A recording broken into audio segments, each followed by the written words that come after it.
Fala, gente, beleza? Vamos aqui para mais uma aula. Eita, até esqueci de mudar aqui o título, mas é Termoquímica 2, né? A segunda aula para fechar esse ciclo da matéria, né, de termoquímica, que é aquele assunto do calor nas reações químicas, né, basicamente. Na próxima aula a gente vai ter uma aula de exercícios, então todos os conhecimentos que a gente viu até então a gente vai poder dar uma treinada para poder facilitar um pouco melhor o entendimento.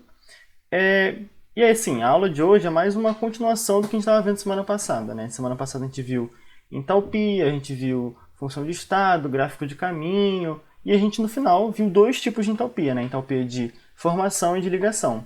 Então, na aula de hoje a gente vai continuar vendo outros tipos de entalpia nesse sentido, e a lei de Hess, que vai resolver, né, todos os nossos casos que forem envolver entalpia dentro da matéria de termoquímica, beleza? Então, vamos passar aqui para ver o que a gente vai ver na aula de hoje, né, o roteiro. A gente vai fazer uma parte, né, para relembrar um pouquinho, né, da semana passada. Em seguida, a gente vai ver dois tipos de entalpia que são bem importantes, tá? Eles são um pouco menos importantes que as duas primeiras, né, formação e ligação, mas ainda assim são bem recorrentes, principalmente combustão. Depois a gente vai ver lei de Hess, que é o ponto central da aula de hoje. E no final eu trouxe dois extras, né, dois tipos de entalpia um pouco mais diferentes, que vez ou outra pode aparecer, né, eles explicam o que é essa entalpia no enunciado, então não precisa se preocupar tanto. Mas aí quando você chega já sabendo o que é, fica um pouco mais tranquilo, um pouco mais seguro e não é nenhum prejuízo, tá? Vocês não vão precisar se preocupar muito com esses dois tipos, né, que é a entalpia de dissolução em rede, mas dá uma olhada e parte para o braço, beleza? Bom, vamos começar aqui. Para relembrar, a gente vai relembrar o que a gente viu semana passada, né? Então, eu vou dar aqui um bate-bola aqui rapidinho, só do que a gente viu, né? A gente vai começar vendo a energia de ativação, que é aquela energia que você precisava dar para a reação começar, né? Era aquele topo no gráfico do caminho, né? Então, entre a energia do reagente e o topo, era a energia de ativação. Quanto maior for essa energia, mais difícil, né, aquele processo de acontecer naturalmente, tá? Isso vai ter muito a ver quando a gente for ver cinética. Mas, por enquanto, ela é basicamente para a gente somente, né, a energia que a gente precisa dar para aquela reação começar. E aí, quando ela começa, né, quando ela deslancha, né, naquela associação com a montanha-russa, né, quando ela está descendo, ela pode descer muito ou pouco. E aí isso vai cair na entalpia, que é o calor, mais ou menos, né, que é ou absorvido ou liberado numa reação química. Tá, isso aqui é uma definição bem genérica, ela pode beirar o erro teórico, mas para a gente, na prática, a entalpia vai ser isso, tá? A variação de entalpia, na verdade. Só que a gente fala entalpia porque é um pouco mais fácil de falar. E aí, quando ele está descendo a montanha-russa, se ele descer pouco, de forma que a energia dos produtos seja maior do que a energia dos reagentes, lembra no gráfico de caminho? Quer dizer que o produto está em cima. Se ele está em cima, a variação de energia é positiva. Se ela é positiva, ela é uma reação endotérmica, endo para dentro. Então ela absorve calor. Geralmente são reações não espontâneas, que não acontecem naturalmente, tá? E ela vai ter um ΔH positivo. Mas essa descida, né, na montanha-russa, ela pode ser bem grande. E na hora que ela é bem grande e a energia dos produtos ultrapassa, né, fica menor do que a energia dos reagentes, ocorre a liberação de energia. Então vamos olhar aqui no gráfico de caminho aqui na minha mão. Energia do reagente, do produto aqui embaixo. Se o do produto ele sobe e ele desce abaixo dos reagentes, a variação é negativa. Se a variação é negativa, ocorreu a liberação de energia, ou seja, uma reação exotérmica, exo fora, tá? Então ela liberou calor, ΔH ele vai ser negativo e geralmente são reações espontâneas que acontecem naturalmente. A gente não precisa fazer nada para que elas aconteçam, tá?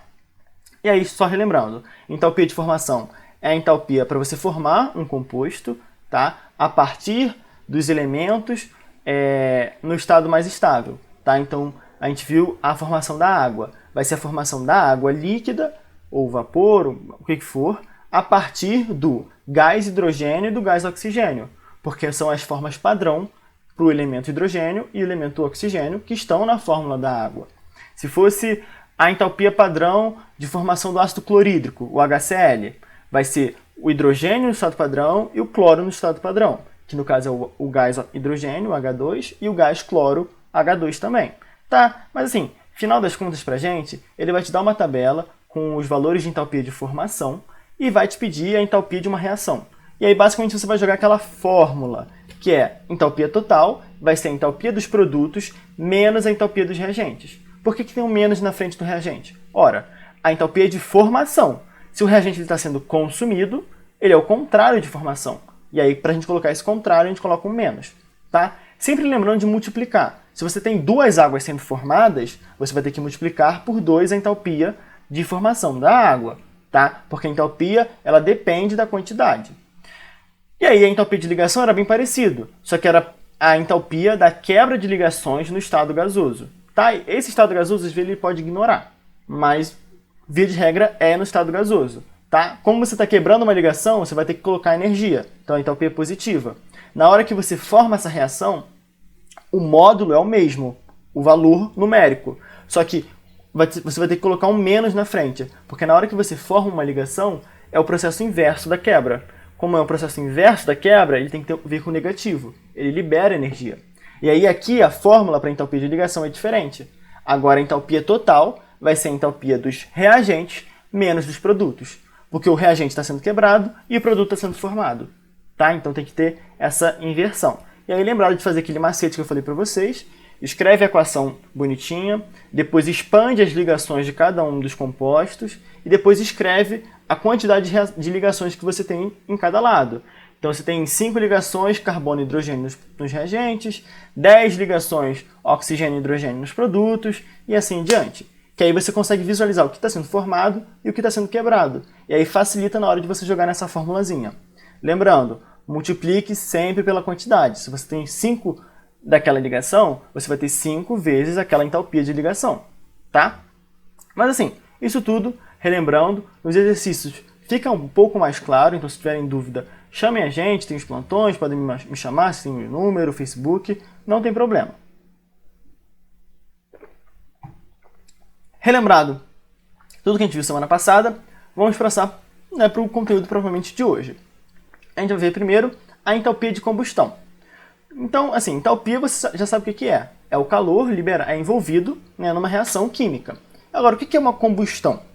Combustão a gente vê bastante, né? É a combustão do carro, não sei o quê. É basicamente uma reação em que o gás oxigênio ele vai oxidar um combustível, tá? E aí vai ocorrer geralmente uma explosão. Porque essas reações de combustão são reações com uma potência muito alta. Que é o quê? Ela libera muita energia em pouco tempo, tá? Mas é basicamente uma reação de oxidação de um combustível, tá? Essa parte de reação de oxidação vocês vão ver direitinho com pita. Por que eu estou dizendo que é uma reação de oxidação? Porque existem vários tipos de combustão. Pode ter uma combustão parcial e uma combustão completa. E isso vai depender da oxidação. Quanto mais você oxida o combustível, mais completa é a sua reação de combustão, tá bom? Então assim, o que seria a definição de uma entalpia de combustão? Ela é a entalpia das reações de combustão com os menores números estequiométricos inteiros, tá? Então, você não pode multiplicar por 2 aquela reação e falar que aquela entalpia é a entalpia de combustão. Não, aquela é a entalpia de combustão vezes 2, tudo bem? Porque a gente tem que lembrar, entalpia vai ser até uma coisa que a gente vai ver na lei de Hess. Tudo que a gente faz, né, com a reação, a gente vai ter que fazer com a entalpia. Tá? Se eu multipliquei por 2 a reação, eu tenho que multiplicar por 2 a entalpia, e assim em diante.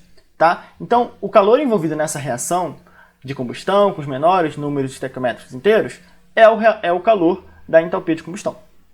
É isso. Praticamente 100% dos casos, né, coloquei 99 no slide só para não estar errado, eles vão ser reações exotérmicas e espontâneas. Tá? Tem uma exceção, que é uma das combustões do nitrogênio, né, que forma um dos óxidos dele, e essa reação é uma das únicas reações de combustão que são endotérmicas, tá? Mas assim, nunca vi aparecendo no vestibular comum. Geralmente, se for aparecer numa Olimpíada, se aparecer no Enem, FUVEST e tudo mais, eles vão falar que é uma reação de combustão endotérmica, ou vão te dar subsídio para descobrir que seja endotérmica, tá? Então ele vai te dar, sei lá, entalpia de formação, e aí você descobre que é endotérmica, tá? Mas não se preocupe que é bem difícil de aparecer, tá? Vamos olhar aqui a foto que eu trouxe para vocês, para a gente analisar justamente aquela questão do parcial e completa, tá? Porque aqui eu trouxe a combustão do C3H8, tá? Que é o propano, tá? Ele é um combustível possível, né? Sei lá, gás de cozinha, pode aparecer o gás propano e tudo mais. Existem várias formas de você oxidar o carbono desse propano, né? Porque o carbono aqui está com um NOx negativo, tá? Não precisa calcular um NOx. Saiba que ele está negativo. Na hora que você oxida, esse NOx do carbono ele vai aumentar, tá? Ele vai para 0, mais 1, mais 2, mais 3, enfim, ele vai aumentar. E aí, existem várias possibilidades. Você pode formar o carbono grafite, pode formar o monóxido de carbono e o gás carbônico, CO2. Tá? Então é o C, CO e CO2. E como tem 3 carbonos, você pode ter uma mistura. Você pode formar os 3, né, gerando carbono, que é a primeira linha. Você pode gerar os 3 gerando CO, pode ser 2 CO e um CO2, pode ser um virando carbono grafite e outros 2 virando dióxido de carbono. Então, a combustão parcial, ela pode oxidar de forma diferente cada um desses carbonos. Mas assim, pode parecer que é uma coisa muito complexa, mas é só para ilustrar para vocês como é que a energia varia conforme a completude da sua reação de oxidação. Então eu coloquei aqui várias reações de oxidação de combustão desse combustível, né, do C3H8, e conforme a gente vai descendo, eu estou oxidando mais ele. Então primeiro eu formei só carbono grafite, que é NOx 0, depois o carbono no monóxido de carbono, que se não me engano é menos 2 ou menos 3, não lembro agora. E depois, no final, a reação completa, que é com todo o carbono virando CO2, que é quando ele tem um NOx mais 4, que é o máximo do carbono. Tá? Conforme a gente vai oxidando mais, a energia que é liberada aumenta. Tá? Porque essa entalpia, né, que está ligada às reações, ela tem que lembrar da definição correta. É um potencial que pode ser liberado. Então, na reação de combustão, a gente vê muito bem esse potencial. Quanto mais você oxida, melhor você vai aproveitar esse potencial dele. Tá? Então, o combustível ele tem uma certa quantidade de energia para liberar. Só que você vai liberar tudo? Não. Né? Na vida real, a gente sabe que as reações elas têm rendimento. Nem 100% dos caras eles vão reagir. Nem 100% vai fazer a reação que a gente quer. E acontece muito com a reação de combustão. Né? Quando você vê, por exemplo, um caminhão, aquele bem antigo, você olha para o escape dele, está saindo às vezes uma fumaça preta. Por quê? Porque não está acontecendo a combustão de forma adequada. Né? Ele não está conseguindo fazer a combustão completa para aproveitar ao máximo o combustível dele. Né? Parte daquele combustível está fazendo uma combustão parcial, uma combustão incompleta. E aí, para formar aquela fuligem, aquela fumaça preta, está formando carbono grafite. Então, ao invés de ele estar fazendo essa reação completa, que libera o máximo de energia, ele está liberando essa aqui, que libera o mínimo de energia, sabe? E aí, isso é prejudicial para a saúde. Então, aparece muito em questão de poluição, tá? Essa parte de combustão incompleta, tá? Via de regra para vocês, vai aparecer as reações de combustão completa, tá? Porque as questões elas querem trabalhar de uma forma um pouco mais tranquila também, tá? De você conseguir aproveitar o máximo do potencial energético daquele combustível, tá? Mas aqui é só saber, oxidou mais, quer dizer que você está liberando mais energia, porque você aproveita melhor esse potencial, tudo bem? E aí a reação de combustão é uma reação de oxidação de um combustível, né? Feita pelo gás oxigênio, necessariamente, tá?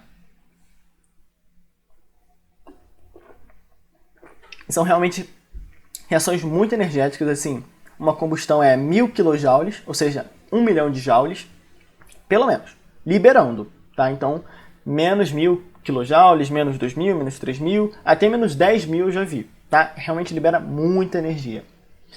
Bom, passada essa entalpia de combustão, como que ele pode tratar para vocês, né? Deixa eu fazer esse comentário. Ele vai literalmente te dar essa reação e ele pode pedir a entalpia de combustão. E aí ele vai te dar, sei lá, as entalpias de ligação, ele vai te dar a entalpia de formação, vai variar, tá? Ou ele pode te dar essa reação com a entalpia de combustão e pedir a entalpia de uma outra equação, que aí a gente vai ver na lei de Hess como que a gente pode fazer isso, tá? Próximo passo é a entalpia de mudança de estado. Ih, eu acho que eu escrevi errado no... escrevi certo aqui. Eu que não li mesmo. Enfim, entalpia de mudança de estado. É o que o nome diz. É a entalpia envolvida nas reações, né, nas equações químicas, melhor dizendo, de mudança de estado. Tá? Porque lembra para vocês que eu falei que as equações químicas elas podem representar reações químicas, então que você tem reagentes, compostos diferentes colidindo e fazendo uma reação, mas também pode representar a equação química uma mudança de estado. Então o sólido virando líquido, o líquido virando gás e por assim diante. Essas equações químicas também têm entalpia. Ora bolas, para você resfriar a sua comida, você coloca na geladeira. A geladeira ela tem um gasto energético para resfriar aquela comida. Tá? Esse gasto energético para resfriar é como se fosse essa entalpia de mudança de estado. Porque a geladeira ela gasta uma energia para manter o seu alimento numa temperatura constante. Ou, por exemplo, o congelador. Você coloca lá o alimento fresco no congelador. Aquilo vai virar uma pedra, ele vai congelar. Né? A água que está, por exemplo, naquele alimento, ela vai virar sólida. Então, está havendo uma mudança de estado, que é provocada pela geladeira, né? Pelo congelador. E isso tudo envolve um gasto energético. Tudo bem? Se você quiser esquentar a sua água, né? Se você quiser fazer um macarrão, você vai ter que colocar, né, a água numa panela, vai colocar em cima do fogo, o fogo vai aquecer e vai começar a entrar em ebulição, que é a mudança do líquido para o vapor, para o gás. Ou seja, o calor daquele fogão está permitindo que a água mude de estado. Então aquilo é a entalpia de mudança de estado. Tá? Só que a entalpia de mudança de estado ela vai estar relacionada a uma equação química. Tá? Então você vai ter uma equação, por exemplo, que eu coloquei aqui embaixo, a água líquida virando água vapor. Vai ter... Qual que é esse processo? É o processo de vaporização ou ebulição, tanto faz.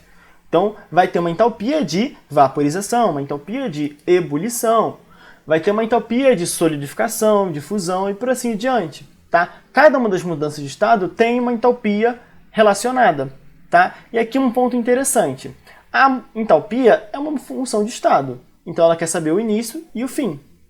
As mudanças de estado sempre são uma via de mão dupla. Você pode ter o sólido virando líquido e o líquido virando sólido. Agora preste atenção. Se o sólido vira líquido e o líquido pode virar sólido, são processos inversos, certo? Fusão e solidificação são inversos. Em um você vai ter que colocar calor e no outro você vai liberar calor. Ou seja, a entalpia de mudança de estado num sentido vai ter um sinal e no sentido inverso vai ter um outro sinal. Olha a foto de novo. Aqui a gente está água líquida virando água a vapor.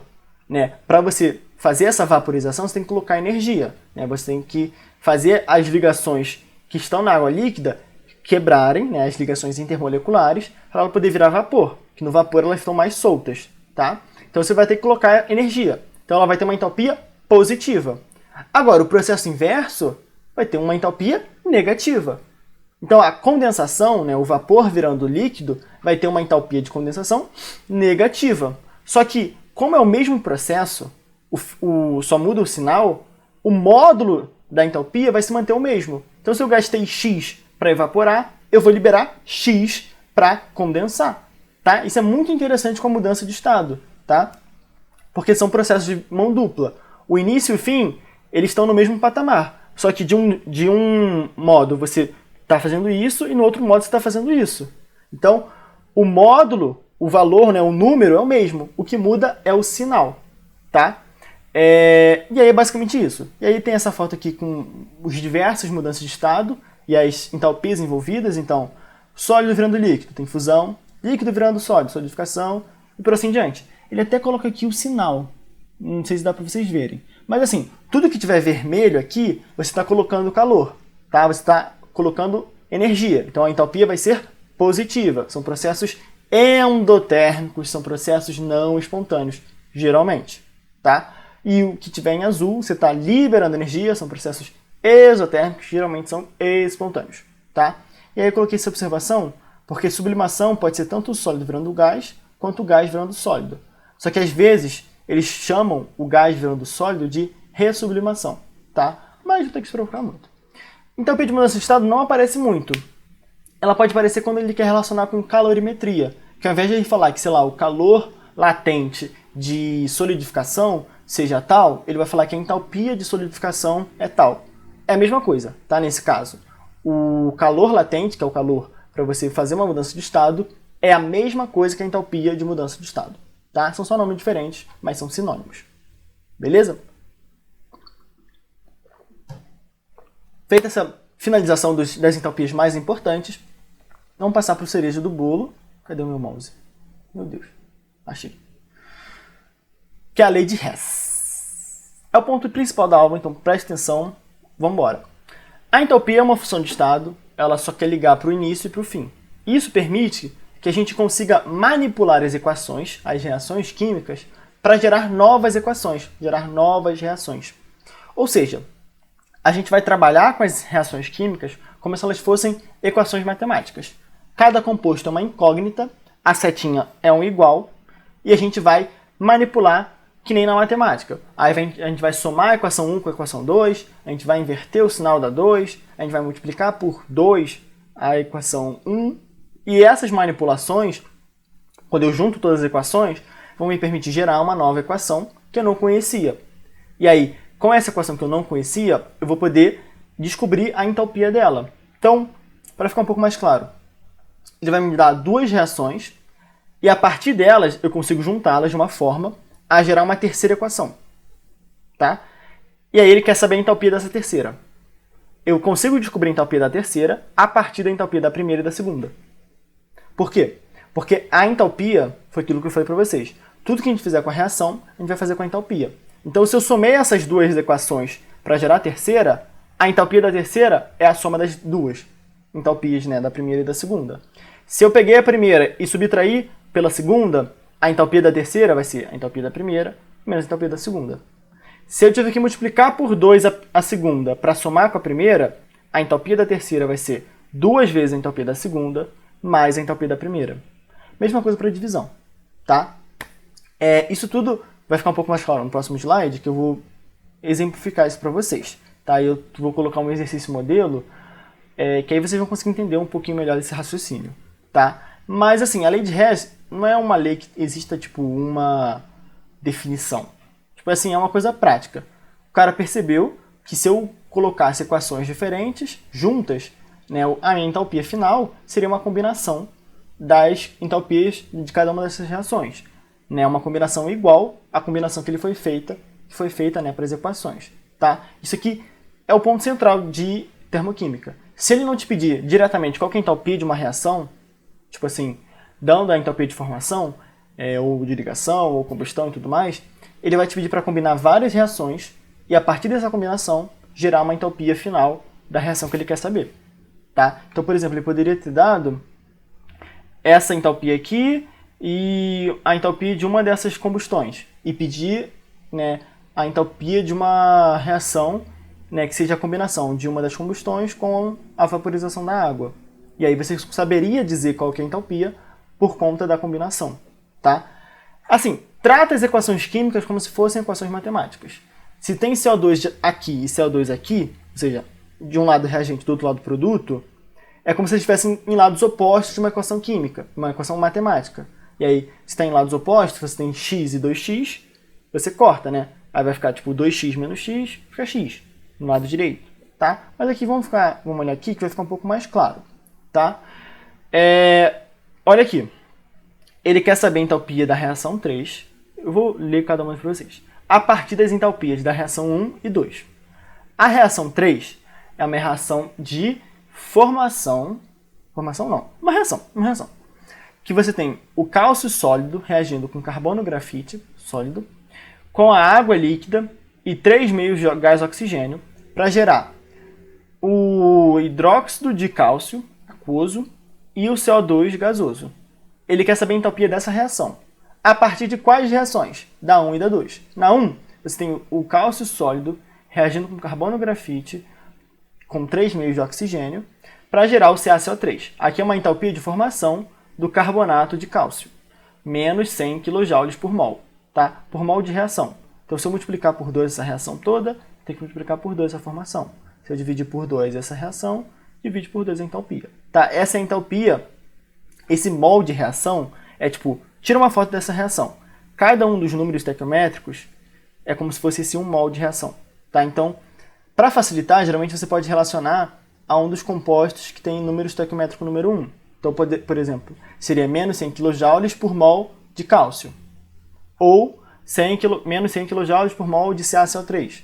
Mas também você pode falar que é menos 100 kJ a cada 3 sobre 2 mols de gás oxigênio. Tá? Só que aí é um pouco mais feio de falar. Beleza. Primeira reação é a formação do carbonato de cálcio. A segunda reação é o hidróxido de cálcio reagindo com gás carbônico para formar o carbonato de cálcio e água. E aí tem uma entalpia de menos 5 kJ por mol. Tá? Então, eu sei as reações, todas elas, só que eu só sei a entalpia das duas primeiras. Então eu vou ter que juntar essas duas equações, de forma que, juntando essas equações, dê a terceira, e aí, o que eu fiz com essas equações, eu vou fazer com as suas entalpias, e eu vou descobrir a entalpia que eu quero saber, que é essa entalpia rosa da equação 3. Tá? Então, olhando aqui, né, e aqui vocês já vão anotando para saber como que é o modus operandi desse negócio. Olha, na reação que eu quero, eu preciso ter gás carbônico nos produtos. Eu preciso ter. Então eu vou procurar nas minhas outras reações onde tem gás carbônico. Somente na equação 2 tem gás carbônico, e ele está nos reagentes. Bom, se ele está no reagente eu quero que ele esteja no produto, eu vou ter que inverter essa equação. Na hora que eu inverto, eu coloco um menos na frente. Tá? Então, eu já sei que eu vou ter que inverter a equação 2. Bom, eu quero que o meu cálcio esteja nos reagentes. Eu vou procurar nas outras equações onde está o cálcio. Pô, o cálcio está na equação 1, no lado dos reagentes. Então ele já está no lado certo. Ou seja, o sentido da primeira equação eu posso manter. Tá? Então, por enquanto, a nossa combinação é equação 1 mais o inverso da equação 2. Ou seja, 1 menos 2. Tá? Só que agora eu não posso ver só o sentido. Eu tenho que ver as quantidades. Tá? Então, eu poderia ter, por exemplo, aqui, 2 cálcios. Aí eu veria que na equação 1 só tem 1, então eu teria que multiplicá-la por 2. No caso, eu fiz um pouco mais simples, e todas as quantidades estão certinhas. Então eu tenho um cálcio, um carbono, 3 meios de oxigênio, 3 meios de oxigênio, e assim em diante. Tá? Então, as quantidades nesse caso estão corretas, mas eu poderia ter um caso que elas são diferentes. Então eu teria que multiplicar ou dividir as equações modelo. Tá? Outro ponto interessante, eu poderia ter em mais de uma reação cálcio, então ele não seria determinante para mim do sentido, porque com essa combinação, eu não sei para qual lado vai acabar sendo o cálcio, sabe? Então, por exemplo, se tivesse cálcio na primeira e na segunda, por conta dessa inversão, eu poderia inverter de formas diferentes, né, cada uma dessas equações, e dar o mesmo resultado para o cálcio. Ele poderia continuar estando nos reagentes. Só que aí os outros compostos estariam errados. Então, na hora de você procurar para ver o sinal, você tem que procurar elementos exclusivos. Então, o CO2 ele só tem na equação 2. Então, ele me determina o sentido da equação 2. Se ele tivesse na equação 1 também, não determinaria. Tá? Então, você olha a sua equação final, você procura cada um dos compostos, vê onde eles estão, e procura as reações que é a única que eles aparecem. Tá? Se eles aparecerem mais de uma, deixa de lado, deixa para o final e vê os outros. Tá? Procura os compostos que só aparecem em uma equação. Tá? Aí você vai falar, Ian, beleza, mas tem CaCO3 na equação 1 e na 2 e não tem na 3. E aí? Bom, com a minha combinação ele vai ter que sumir. Como é que ele vai sumir? Ele vai aparecer do lado esquerdo e do direito em iguais quantidades. E aí é como se tivesse x e x, né? X igual a x. Corta, corta, fica zero. Tá? Então vai ser a mesma coisa. Então, a princípio, se eu não fiz nada de errado, a minha equação 3 ela é a combinação da 1 com o inverso da segunda. Então é 1 menos 2, que foi o que eu coloquei aqui. E aí, antes de você partir para a entalpia, você vai ver se a reação realmente é isso. Então eu peguei a equação 1, como ela está, eu não tive que multiplicar, não tive que inverter o sinal, ela se manteve aqui. A equação 2, eu não tive que multiplicar nem dividir, mas eu tive que inverter. Então, na hora que eu inverto, o que era produto vira reagente, então CaCO3 e água foram para o reagente, e o que era produto vai virar, o que era reagente vai virar produto. Então o hidróxido de cálcio e o CO2 vão virar produtos, tá? E aí agora eu vou somar essas duas reações, tá? Por que eu estou somando? Porque eu já inverti a segunda, tá? Isso aqui, o que está fazendo aqui é 1 menos 2. Isso aqui é 1 mais menos 2, tá? Bom, cálcio, carbono e oxigênio só aparecem aqui, então eles descem. A água também só aparece aqui, ela desce. O CO2 e o hidróxido de cálcio só aparecem no lado direito aqui, então descem. olha aqui o que aconteceu com o carbonato de cálcio. Ele estava nos produtos na equação 1 e estava nos reagentes na equação 2, né, no inverso dela. Como ele está em igual quantidade, 1, e estão em lados opostos da seta, ele corta. Na hora que corta, ele vai sumir. Então, aquilo que eu tinha falado para vocês, né, ele aparece na 1 e na 2 e não na 3, realmente aconteceu. Porque essa combinação permitiu que ele sumisse, tá? E aí você percebeu, né, que 1 menos 2 realmente dá a equação 3. Então, tá certo. Agora a gente vai passar para as entalpias. Qual que vai ser a entalpia da reação 3? É a entalpia da 1 menos a entalpia da 2. Tudo que você faz com a reação, você vai fazer com a entalpia. Então, a entalpia rosa é a entalpia de formação menos a entalpia laranja, tá? Rosa, formação, laranja. Então, vai ser, qual que é a entalpia de formação? Menos 100. Qual que é a entalpia laranja? Menos 5. Cuidado com o sinal, é menos 100 menos 5. Esse menos aqui na frente do menos 5 vai virar um mais, vai ser menos 100 mais 5, então vai ser a resposta menos 95 kJ por mol, é a entalpia da reação 3, tá? Vai ter bastante exercício para vocês poderem treinar isso, vai ter um modelo, né, para vocês verem como é que você faz isso, mas assim, na lei de Hess, como é que você vai trabalhar de forma geral? Trabalha como se fosse equação matemática, tá? Você vai olhar a equação matemática final que você quer atingir, então a minha equação 3, e vai olhar as outras que ele te deu para saber como que você vai combiná-las para chegar nessa final, tá? Então você vai procurar aqueles compostos que estão na final nas outras equações e vai escolher aquelas equações, aqueles compostos que aparecem em somente uma das equações, tá? Então, o Ca só aparece na equação 1. Então eu vou escolher ele para saber qual que é o sentido da reação 1. Se o Ca está no reagente e na 1 ele também está, mantém. Se ele está nos produtos, vou ter que inverter, tá? Você vai fixar essa reação e vai combinar as outras para que, juntando todas elas, dê essa terceira. E tudo que você faz, tudo que você faz com a equação, você faz com a entalpia. Então, multiplicou por 2 a equação, multiplica por 2 a entalpia dela.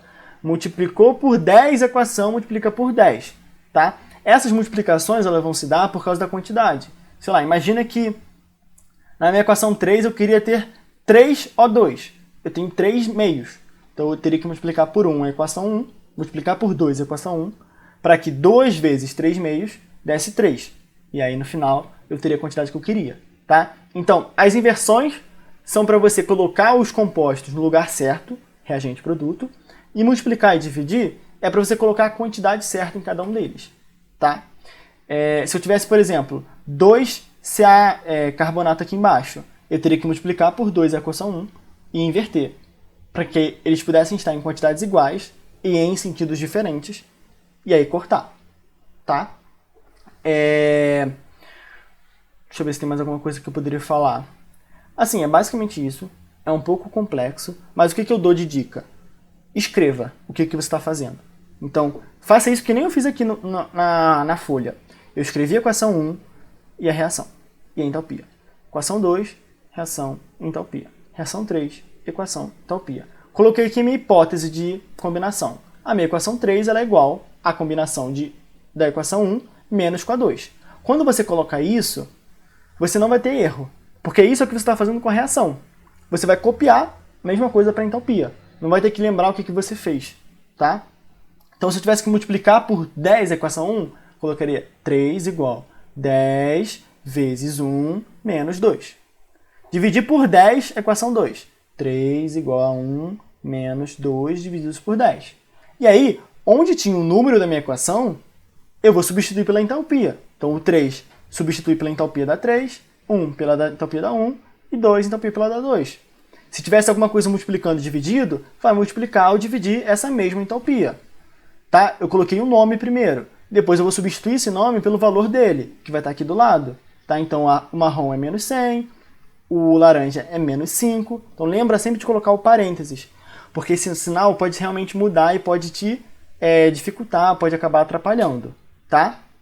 E lembra sempre, antes de você colocar na entalpia, verifica se a sua combinação está correta. Então, coloquei minha hipótese, 3 igual a 1 menos 2. Escreve. Então, se é só a 1, sozinha, não inverteu, não multiplicou, não dividiu, copiou e colou aqui embaixo. E eu coloco no rascunho. Pô, menos 2. O menos na frente do 2 significa que inverteu. Então, na hora de você escrever no rascunho, inverte a sua equação. Colocou a inversão, você vai somar as duas equações para ver se a sua hipótese estava correta. E aí você vai cortar o que tiver em lados opostos. Às vezes não vão estar em quantidades iguais, então não vai cortar tudo, vai cortar uma quantidade. Se eu tivesse 2 CaCO3 aqui, eu ia cortar somente um deles. E aí no final eu ainda teria CaCO3. Só que ele estaria no lado direito, porque o lado direito estava em maior quantidade. Tá? Então você vai somar, corta o que está em lados diferentes, só veja se a quantidade é igual. Se a quantidade é igual, vai sumir completo. Se a quantidade estiver diferente, vai sobrar em algum dos lados que tiver em maior quantidade. Tá? E aí o resto que tiver só de um lado e só tiver ele, desce direto. Aí você verifica se a sua combinação estava correta e corresponde à equação que ele quer. Se tiver correto, parte para a entalpia, faz a substituição, faz a conta com calma, que vai dar certo. Tá? Que é uma equação matemática. O erro que vai acontecer aqui vai ser um erro de combinação de equação. Se eu tivesse colocado 1 mais 2, eu não chegaria na resposta. E aí eu acharia uma entalpia, só que seria uma entalpia de uma outra reação, que é a reação que ele não pediu. Tá? Então, toma cuidado. Os erros aqui, ou eles vão estar em conta, nessa parte daqui, ou eles vão estar na combinação, que é essa parte daqui. Tá? Vamos passar aqui para os dois últimos entalpias, que vai ser bem rapidinho. E aí, acabou, tá bom?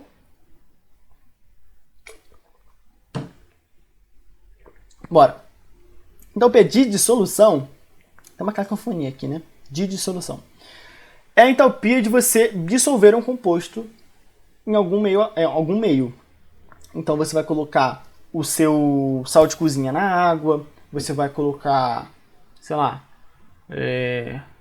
gás oxigênio na amônia líquida. Tipo assim, você vai estar colocando alguma coisa numa coisa líquida, tá? E aí, quando você faz isso, existe uma interação, existe calor sendo liberado e absorvido, tá? E aí, a entalpia de dissolução é basicamente isso. Então, eu coloquei aqui vários exemplos e cada um deles vai ter uma entalpia. Então, eu posso colocar o gás cloro na água, vai formar o HCl e o HClO. Tá? Alguns compostos, quando você coloca em água, eles reagem. Tá? Porque assim, quando você dissolve, está tendo uma interação com o que você está dissolvendo. Então, estou dissolvendo o gás cloro em água. Vai haver uma interação entre o gás cloro e a água. Às vezes essa interação é só de mudar um nomezinho embaixo. Então, saindo de gás para aquoso. Mas às vezes acontece uma reação. Tá? E aí eu coloquei aqui do cloro porque ela é famosa. Porque é a equação que acontece no laboratório mesmo. Para você formar o HCl, o ácido clorídrico, que é um ácido muito importante para a indústria, e o HClO, que é o ácido hipocloroso, que ele, quando a gente neutraliza com o hidróxido de sódio, forma a água sanitária, que é o NaClO, o hipoclorito de sódio. Tá? Só que porque é uma reação bem importante e que já me rendeu um trauma no passado que eu errei e agora nunca mais esqueço. Tá? Aqui o metal, o lítio sólido, quando você coloca em água, ele vira uma base. Tá? E aí vira o lítio aquoso, que como é uma base forte, ela dissocia em lítio mais e OH-. O sal, NaCl, sólido, você coloca em água, ele vai interagir de forma a formar o Na+ aquoso e o Cl- aquoso. Uma base, o NH3, né, a amônia, quando você coloca em água, vira o amônio, que é o NaH4OH. Que aí ele vai se liberar e vai ficar o NH4+ e OH-. Você coloca um ácido, o HCl líquido, né, quando você coloca em água, ele vira o HCl aquoso, e depois, como ele é forte, ele vira o H+, e Cl-, todos aquosos. Tá? Tudo isso tem liberação ou absorção de energia. Tá? A gente vai ver até um pouquinho dessa parte de dissolução quando a gente for falar de soluções, tá? Porque tem um gráfico bem interessante, né, da quantidade que você consegue dissolver relacionada com calor. Tá? E eu acho que boa parte das dissoluções são reações endotérmicas, uma coisa assim, não lembro agora. Mas a gente vai ver direitinho, tá? Então aqui só para mostrar. Ele pode te falar, né, dar essa reação e falar uma entalpia de dissolução. Só para você saber que é o nome da entalpia dessa reação, tá? E ele pode fazer isso várias vezes, de formas diferentes. Ele pode inventar uma reação e falar que é a entalpia de shenanigans. aquela entalpia daquela reação. Não precisa saber muito além, tá? Porque não existe muita teoria sobre o que é aquela entalpia. A entalpia de combustão é a entalpia das reações de combustão. Entalpia de formação é a entalpia das reações de formação, tá? Aí a formação, que tem aquela observação, né, que quando você está formando uma substância simples no estado padrão, a entalpia é zero. Mas tirando ela, todo o resto é só um nome. É literalmente um nome. Por que é aquele nome? Porque é aquela reação. Se fosse uma outra reação, teria um outro nome, tá? Bom, passou. Entalpia de rede é o último aqui, ela é bem complexa, tá? Porque ela acontece, ela é um ciclo, tá? Ela é determinada a partir de um ciclo que, a gente não consegue determinar, não dá para fazer essa reação de fato, porque a entalpia de rede é a entalpia da formação de um metal, né, de uma ligação iônica, a partir dos íons no estado gasoso. Ou seja, eu coloquei aqui a entalpia de rede do NaCl. O NaCl é feito do sódio e do cloro. Então seria a entalpia de formação do sólido NaCl, né, do sal de cozinha, tá, que está no vidrinho, a partir do Na+ gasoso e Cl- gasoso. Tá? Então é uma reação que a gente não consegue fazer muito bem na natureza, assim, fácil. Tá? E aí eles montam um ciclo para, a partir desse ciclo, descobrir qual que seria a entalpia de rede daquele composto iônico. Tá? Isso é muito importante porque isso dá a energia da estrutura cristalina. Quando você tem uma ligação iônica, você forma vários cristais no sólido, né? A gente não consegue ver, mas quando a gente coloca um microscópio muito forte, a gente consegue perceber, né? Forma hexágono, forma várias formas geométricas, tá? E aí isso é muito importante para o estudo avançado de química e tudo mais. E aí o estudo da entalpia de rede me diz um pouco sobre a estabilidade. Dá oi, Juliana, aqui. Acabou de pular em mim. Fala um pouco da estabilidade, dá várias propriedades. Então, assim, existe, tá? A entalpia de rede ela é muito complexa. Se vocês quiserem dar depois uma olhada direitinho em cada uma das etapas, tá? Mas é basicamente, você tem entalpia de formação, que é fácil, né? Fácil entre aspas, né? É comum. E aí, a partir dela, você vai fazendo várias outras etapas para formar um ciclo e chegar no final. Então, por que é um ciclo? Porque você sai do início e faz várias coisas para chegar no final, tá? No mesmo final. Então, tem esse caminho, mas também tem esse caminho. E aí, quando você junta esse caminho com esse, você forma um ciclo, né?